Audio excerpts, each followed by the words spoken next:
On parle souvent du problème qu'ont les gens à accepter les nouvelles technologies, mais on se pose moins souvent la question de savoir qu'est-ce qui se passe dans leur tête, c'est-à-dire comment ils l'appréhendent, comment ils appréhendent le changement technique auquel nous sommes tous soumis et la pression que ça suscite pour, je sais pas, trouver un travail ou rester dans un travail.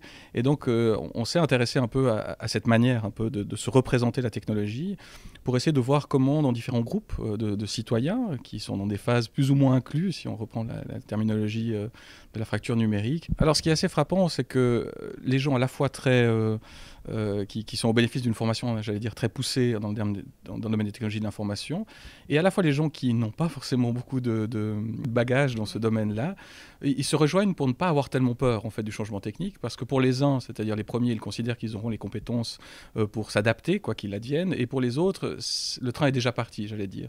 Et ils considèrent que s'ils arrivent à être un petit peu acclimatés à ce qui se passe, ça suffira, et que pour le reste, ma foi, c'est déjà trop tard.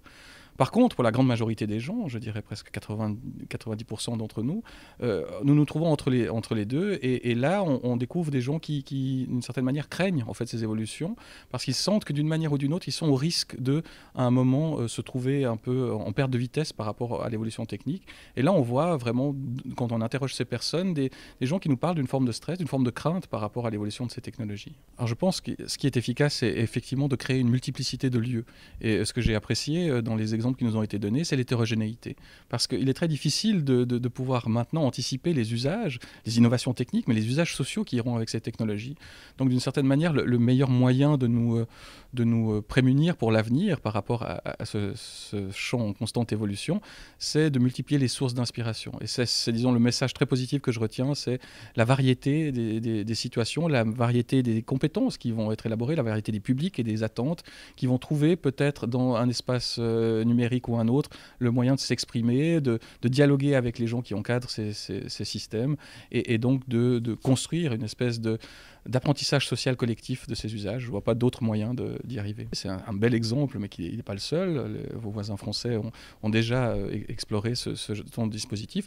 Donc moi, je vois plutôt un effet. Et d'ailleurs, ce qui m'a frappé aussi aujourd'hui, c'est les échanges qui se construisent au-delà des frontières par rapport à ces compétences, à ces savoir-faire, entre des formateurs et peut-être plus tard aussi des élèves ou des gens qui bénéficient de ces structures-là. Donc il me semble que ce serait difficile, d'ailleurs, ce serait presque contraire à la philosophie de cette mise en réseau que de la cantonner pour ses bons et ses mauvais côtés à une seule, disons, territoire géographique précis. En Suisse, il y a un tissu aussi associatif très riche, il y a énormément de choses qui se font dans le domaine de la formation.